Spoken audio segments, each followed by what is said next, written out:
మాకు పర్మిషన్ ఇచ్చింది ఎవరండి? కేంద్ర ప్రభుత్వం ఇచ్చింది. పర్మిషన్లు పెడతామా?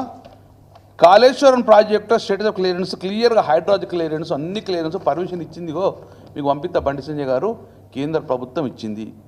ఇదే హరీష్ రావు గారు కేసీఆర్ ఆదేశంతో మహారాష్ట్రలో 10 రోజులు కూర్చొని మహారాష్ట్ర ప్రభుత్వం నొప్పించడంగా ఈరోజు మనకు పర్మిషన్ తీసుకొచ్చి మేడిగడ్డ కట్టిండ్రు. కేంద్రం నుంచి మనకు పర్మిషన్లు వచ్చినాయి, వస్తేనే మేడిగడ్డ కట్టినాం. ఇది చిన్న కలవట్ట కట్టేందుకు పర్మిషన్ లేకుండా. పర్మిషన్ లేదని ఎట్లా మాట్లాడతారు మీరు? పర్మిషన్ లేకుండా ఇష్టంగా ప్రాజెక్టు కట్టారంటే మరి ఈ పర్మిషన్ కాపీ ఏంది? కాబట్టి ఇవన్నీ కూడా అవగాహన లేకుండా మీరు ఒక మంత్రిగా డాక్యుమెంటరీ ఎవిడెన్స్ని పక్కకు పెట్టి మీరు మాట్లాడి కరెక్ట్గా ఇవన్నిటిని మీరు రెక్టిఫై చేసుకోవాలి. మీ పోరాటం అంతా మా మీద కాదు, మీ పోరాటం అంతా ఇప్పుడు ఏదైతే మీకు డ్యామేజ్ అయినా అవన్నీ కూడా కాంగ్రెస్ ప్రభుత్వం మీద పోరాటం చేస్తే మేము చాలా సంతోషపడే వాళ్ళము. ఇక తర్వాత చివరిగా కాళేశ్వరంలో నీళ్లు రాలేదు, పంట దిగుబడి పెరగలేదు. నేనే మంత్రి, మీరు ఎంపీ. మండే టెండర్లో కూడా మత్తళ్ళు దునికినాయి. ఎల్ఎండి కానీ, మిడ్ మానేరు కానీ, అప్పర్ మానేరు కానీ భూమికి బరువంత పంట వంటి కలవట్లు కొట్టుకునే పరిస్థితి వచ్చింది. మరి ఇన్ని 40-50 సంవత్సరాలు నీళ్లు రాలే కదా, మరి ఎక్కడి నుంచి వచ్చిన నీళ్లు? వర్షాలు పడ్డాయా?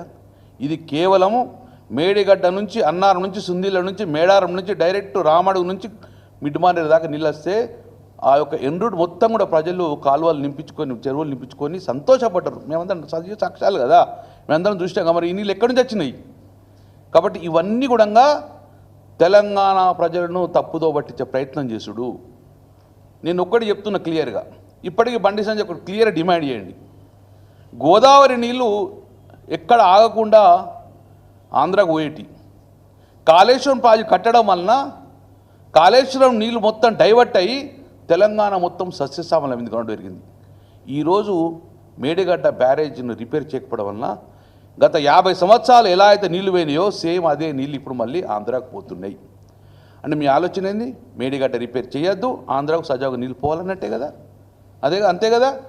ఒక చిన్న రిపేర్ చేస్తే మళ్ళీ మేడిగడ్డ కడ నీళ్ళు ఆగి లిఫ్ట్ చేసేవాళ్ళం కదా. అంటే ఆంధ్రాకు నీళ్ళు ఓనిస్తున్నారా మీరు అందరు కలిసి? అక్కడ చంద్రబాబు నాయుడు ఎన్డీఏ ప్రభుత్వం సపోర్ట్ ఇచ్చింది కాబట్టి మీరు అందరూ నీళ్ళు పోతారా? ఇది తెలంగాణకు అన్యాయం చేస్తున్నారు మీరు. ఇప్పటికైనా వెంటనే నిజంగానే కేంద్ర మంత్రి కిషన్ రెడ్డి గారు కానివ్వండి, బండి సంజయ్ గారిని చొరవ తీసుకొని మీది కాదు మాట్లాడేది, మేడిగడ్డ రిపేర్ చేసి నీళ్ళు ఆపండి, నీళ్ళు అరెస్ట్ చేసి లిఫ్ట్ చేసి తెలంగాణ ప్రజలకు ఇవ్వమని చెప్పి ఈ డిమాండ్ చేస్తే తెలంగాణ ప్రజలు సంతోషపడేవారు. ఇప్పటికే క్రాప్ తగ్గుతూ వచ్చింది, గ్రౌండ్ వాటర్ టేబుల్ తగ్గుతూ వచ్చేసింది. మీ కాన్సన్ట్రేషన్ అంతా కూడా కేసీఆర్ చేసిన దాని మీద భూతద్దం పెట్టుడు కాదు. ఈరోజు నీళ్ళు మొత్తం గోదావరి నుంచి నీళ్ళు మేడిగడ్డ అక్కడ ఆగకుండా చక్కగా ఆంధ్ర ప్రాంతం పోతున్నాయి. అక్కడ ఆ నీళ్ళు వాడుకుంటారు కాబట్టి మన నీళ్ళు మేము వాడుకుంటే కేసీఆర్ గారు 40-50 సంవత్సరాలు ఈ నీటి దోపిడి ఉందని చెప్పే మేడిగడ్డ అక్కడ బ్యారేజ్ కట్టి నీళ్లు లిఫ్ట్ చేసిండ్రు. నేను కూడా 2009 ఎమ్మెల్యే ఉన్నా. ఆరు కూడా చేవెళ్ళ ప్రాజెక్టు ఏమైంది? ఒక్క రోజన్న అసలు డీపేరన్న తయారైందా తమిళహెట్టి కాడ? అదే 50 సంవత్సరాలు ఇంకుంటూ వచ్చినా మళ్ళీ ఇంటుండే. కానీ కేసీఆర్ 3 సంవత్సరాల ప్రాజెక్టు కట్టి తెలంగాణ సస్యశ్యామలం చేసిండ్రు.